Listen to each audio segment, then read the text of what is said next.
And the best part of teaching is learning. Every time you give a talk, a share, any kind of public speaking, I wound up gaining so much. So thank you, Tova, for asking me to speak. It's been a learning experience. I've learned so much. I've listened to shiurim, I've listened to all kinds of things. And I hope whomever I've quelled information from, I do them justice by passing on some information to you ladies. Thank you so much. Okay, the story of Hanukkah begins way back years ago at the time of Alexander the Great. If any of you know about Alexander the Great, basically he conquered most of the world. He was a very young man, and he conquered Syria, he conquered Egypt, and he conquered the Holy Land of Eretz Yisrael. But he was a nice ruler, not like other rulers of the Holy Land. He basically gave autonomy to the people whom he conquered. Now, as is sometimes the deal, when someone is nice, you want to imitate their ways, and a lot of Jews adopted the ways of the Greeks, and they wound up assimilating. They adopted the Hellenistic culture. They adopted their dress, their language, their customs, and they became assimilated. A century later, a successor to Alexander, Antiochus, came, and he was not like Alexander. He felt that it was his role in life to oppress the Jews. He began to put Hellenistic priests in our temple. He massacred Jews. He prohibited the Jews from practicing their religion, our religion, and he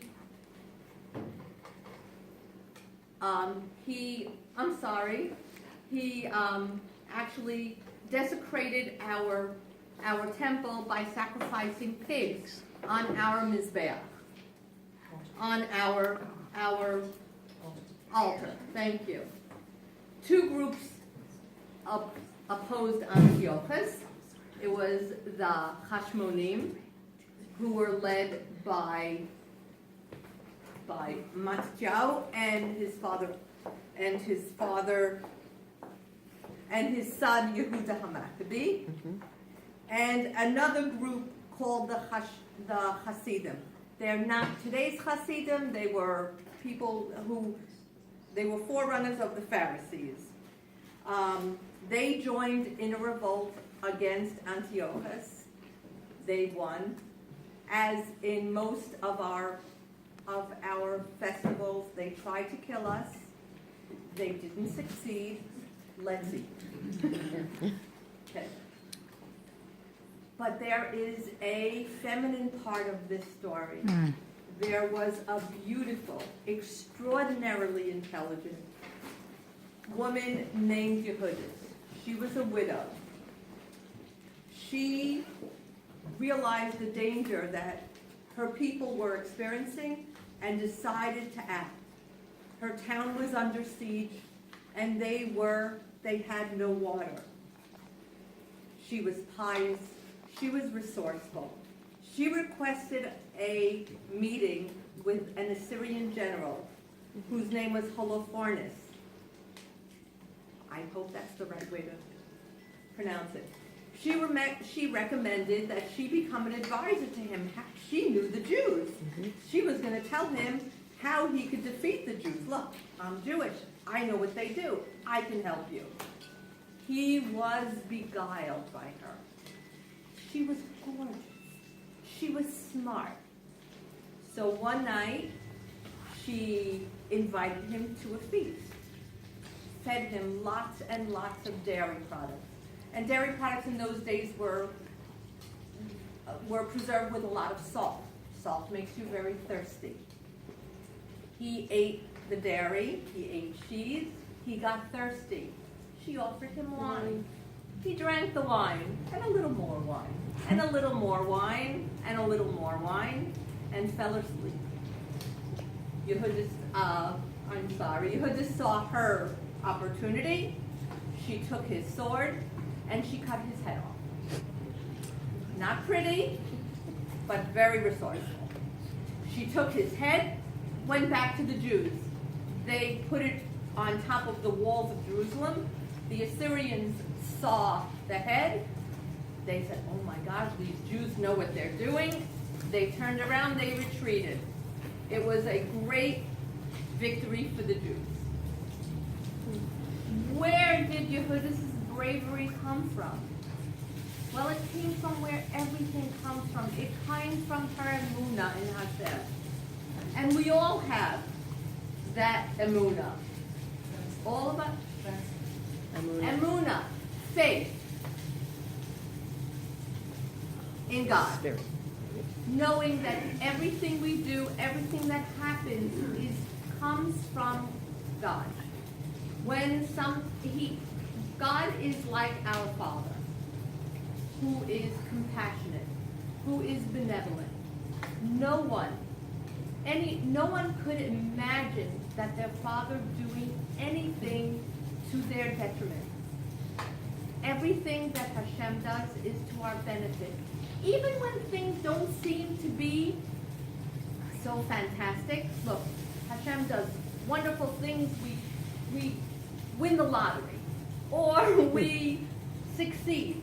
But sometimes things happen that, chas v'shalom, don't seem to be so great. But we have to know that everything is from Hashem, and if we realize that, if we strengthen our faith, if we strengthen our emunah, whatever comes will be so much easier to accept. Particularly these days, before the coming of Mashiach, these are very hard days.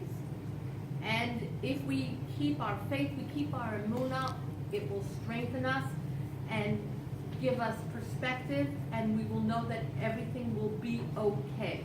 There's a saying that everything works out in the end, and if it hasn't worked out, it's not the end.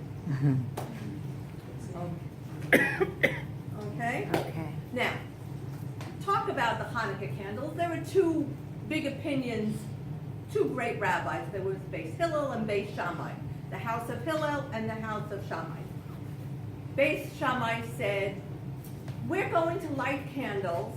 We're going to put all 8 candles. The first night we're going to light all 8 because there are 8 nights of Hanukkah. We're going to light all 8. The second night we'll light 7 because there are 7 nights left. 6 nights left.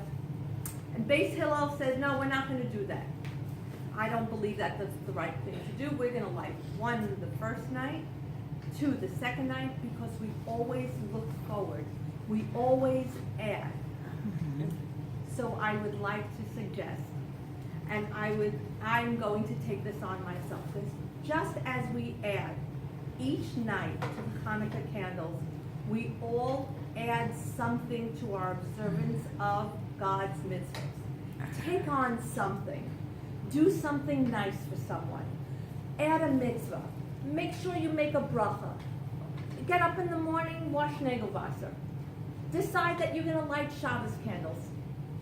Let the miracle of Hanukkah, the observance of Hanukkah, continue from here on throughout the rest of your life, and it will bring meaning and continue the mitzvah of Hanukkah.